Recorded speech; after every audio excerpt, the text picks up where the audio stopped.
from feeling completely stuck to feeling empowered about my career. That is the experience I had yesterday with my son. It was a Sunday afternoon. I have a son, 10 years old, and he subscribed to a chess tournament at school. So he was asking me, Mom, can we practice? And I was okay. I like playing chess. I like to think. So we did. And I am the type of mom, the type of person, maybe better to say, who doesn't let their kids win. Maybe when they were really young, under 4 or something, I would do it every now and then.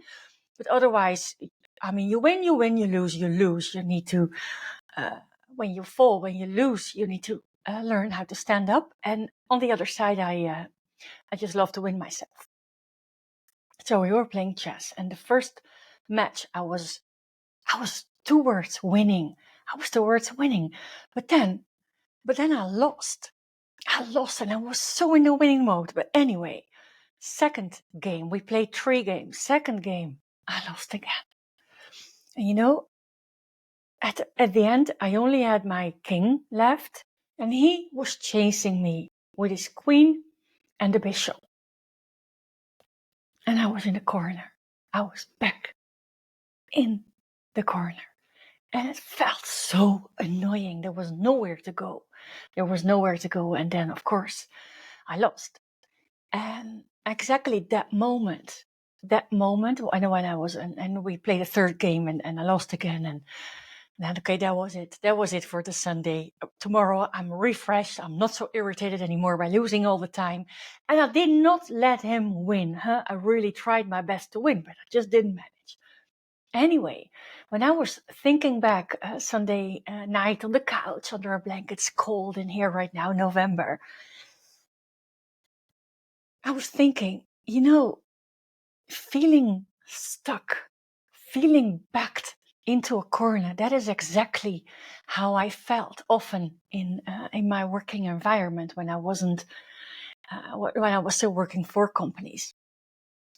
And I felt back into a corner. I felt stuck. I felt without any control. And it reminded me of those times where I did not realize how important positioning yourself is if you want for success in your career. I was just focusing on being good, being excellent in work, getting the results. And I was not busy with taking people with me along my story and results. So I remember being in those times where I saw what was happening. I saw people, I saw colleagues going in the office of the manager with the door closed, and when you have an open culture and the door gets closed, there is something that those two, most of the time in the office, they don't want others to hear about it, and it feels, first of all, I'm very curious, but anyway, it feels annoying, especially when I see a blowhard going in that office and closing the door behind his ass.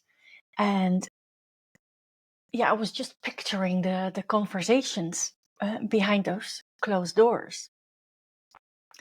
And I felt truly stuck because I was ambitious. I still am, but also then I was very ambitious. I wanted to grow. I wanted to get the opportunities, make next steps in my career, make money, make more money.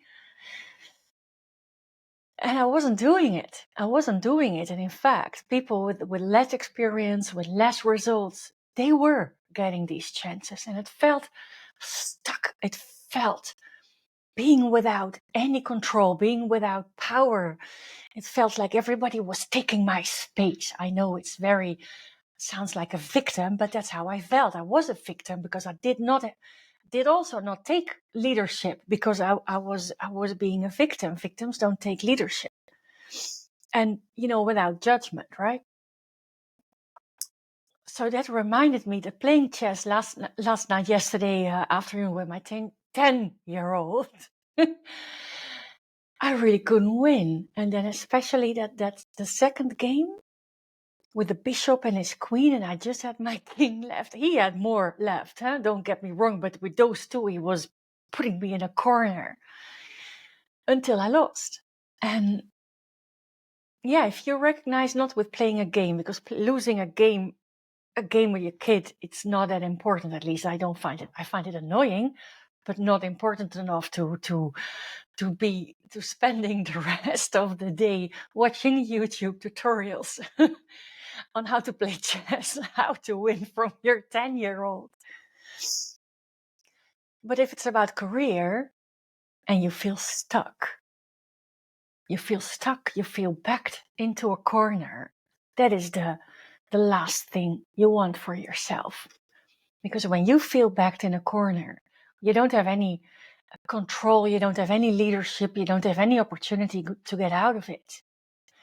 And what needs to happen then is you have to make a decision. You have to make a choice. You have to make up your mind. What am I going to do? Am I going to give away the space to everybody around me, or maybe just a few blowhards around me? Or am I going to claim my space, take my position, step up? What's your question? I did it then because at a certain point I asked myself the question, okay, there is something that these blowhards are doing better than me because they're moving forward and I'm still where I am.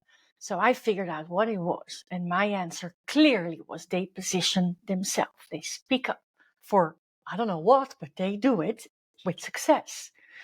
So I made a decision. Okay, if they can do it, I can do it as well. Probably it's a condition to move forward in your career. Yeah, and so I did. And here I am right now teaching, empowering women to take positions so no one can ignore anymore. So if you recognize any of the feeling, of course, in your work situation, but also if you play chess, if you play chess, maybe you don't get backed in the corner. I did. But the feeling of everybody else taking your space, it's you're just one decision away for not letting that happen again. It's not about blame. It's not about fault. It's not your fault. It's not the blowhard's fault. But it's up to you whether you want to make a difference or not for yourself in the first place. And then for all the things, people, teams, vision around you. It's up to you. I'm here to help if you want with a podcast, mini training. You find all the information at forfemaleleaders.com. Enjoy making some decisions. Thank you for listening. And if you believe that there is a friend or colleague around you that you think of that she just needs to hear this right now, please share this episode for her. And also thank you for empowering more women all over the world to take their position so no one can ignore us anymore. Bye.